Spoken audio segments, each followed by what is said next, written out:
Vagina Happy Fact. This is from Woman, an Intimate Geography by Natalie Auger. The clitoris is pure in purpose. It is the only organ in the body designed purely for pleasure. The clitoris is simply a bundle of nerves, 8,000 nerve endings to be precise. That is a higher concentration of nerve endings than is found anywhere else in the male or female body, including the fingertips, lips, and tongue. And it is twice. What? Twice. What? Twice the number found in the penis. Who needs a handgun? You can have a semi-automatic.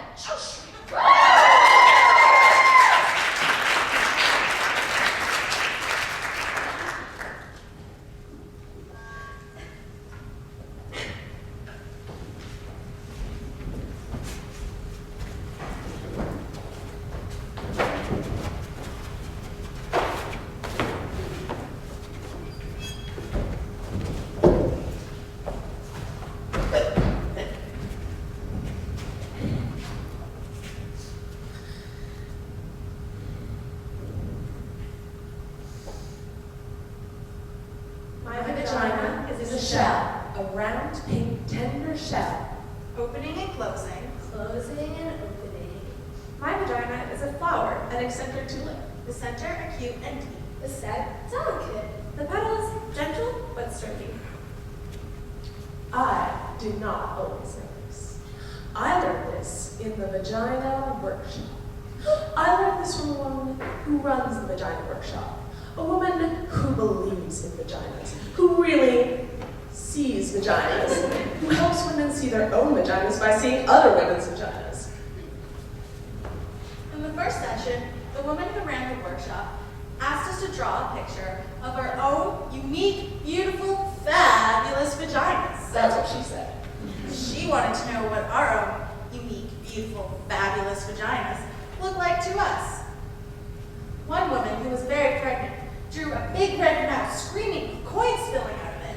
Another, very skinny woman, drew a large serving plate with a kind of Devonshire pattern to it. I drew a big black dot with little squiggly lines around it. The black dot was equal to a black hole in space, and the little squiggly lines meant to be your people or random things that just got stuck up in there. I had always thought of my vagina as an anatomic vacuum randomly sucking up particles from the surrounding environment. I did not think of my vagina in practical or biological terms. I did not, for example, see it as something that was attached to me. In the workshop, we were asked to look at our vaginas with hand mirrors and then to verbally report back on what we saw.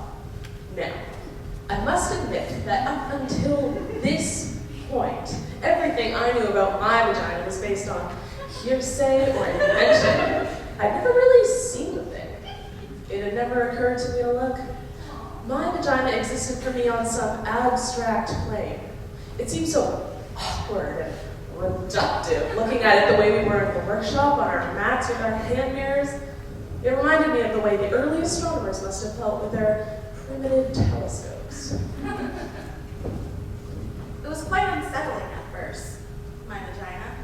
Like the first time you see a fish cut open, and you discover this whole other bloody complex world inside, right under the skin. It was so raw, so red, and so fresh. And the thing that surprised me the most was all the layers. Layers inside layers, opening up some more layers. My vagina amazed me. When it came my turn in the workshop, I couldn't speak. I was speechless. I had awoken to what the woman who ran the workshop called vaginal wonder. I just wanted to lay back on my mat, my legs spread, examining my vagina forever. It was better than the Grand Canyon, ancient and full of grace. It had all the innocence and freshness of a proper English garden. It was funny, like really funny. It made me laugh. It could open and close, hide and seek. Then the woman who ran the workshop asked how many women had had orgasms. 2 women attentively raise their hands. But I didn't raise my hand. But I had orgasms. I didn't raise my hand because they were accidental orgasms. They happened to me. They would happen in my dreams, and I would wake in a splendor. They happened a lot in water, mostly in the bath. Once in Halifax. They happen on horses, on bicycles, once on the treadmill, in the Discovery Center. I didn't raise my hand because although I had orgasms, I didn't know how to make one happen. Seriously? I thought it was a magical, mysterious thing.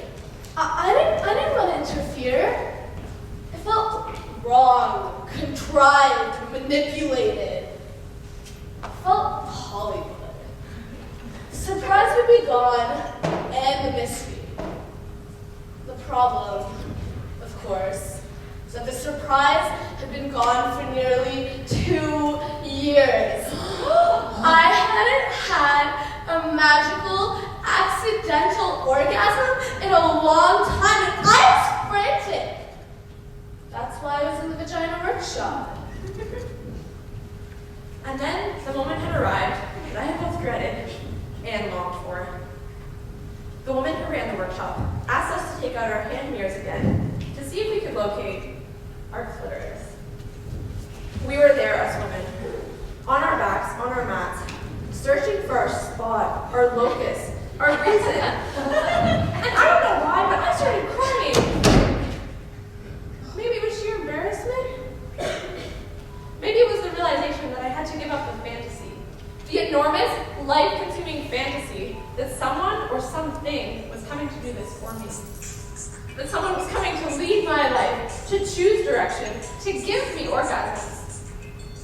I could feel the panic coming, the simultaneous terror and realization that I had avoided finding my clitoris, had rationalized it as mainstream and consumerist because I was in fact terrified that I did not have a clitoris, terrified that I was one of those constitutionally incapable, one of those dry and dead being shut down. Oh my God.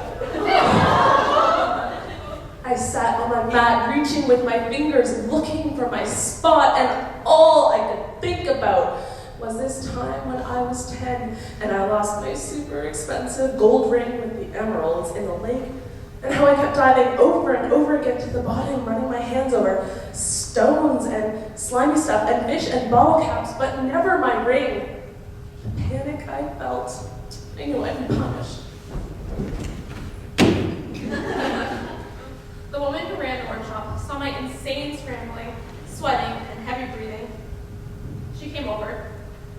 I told her, it's gone, I've lost my clitoris, I shouldn't have avoided swimming. The woman laughed. She calmly stroked my forehead. She told me my clitoris wasn't something I could lose. It was me. It was the essence of me.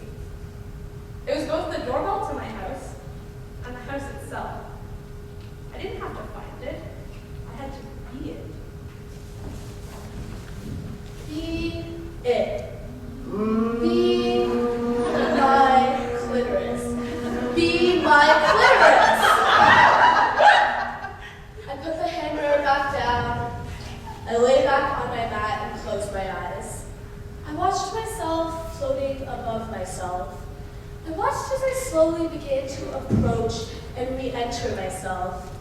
I felt like an astronaut re-entering the surface of the earth. It's very gentle, this re-entry. Gentle and quiet. I bounced and landed and bounced. I came into my own muscles and blood and cells, and then I slid into my vagina. It was suddenly easy, and I fit. I was all warm and pulsing, ready and young and alive. And then, without looking, my eyes still closed, I put my finger on what had suddenly become me. Oh, yeah. There was a little quivering at first, which urged me to stay. Then the quivering broke into a quake, an eruption, the layers dividing and subdividing. The quake broke open into an ancient horizon of light and silence, which opened onto a plane of music and colors and innocence and longing, and I felt connection, calling connection, and I let her thrashing about on my little blue mat.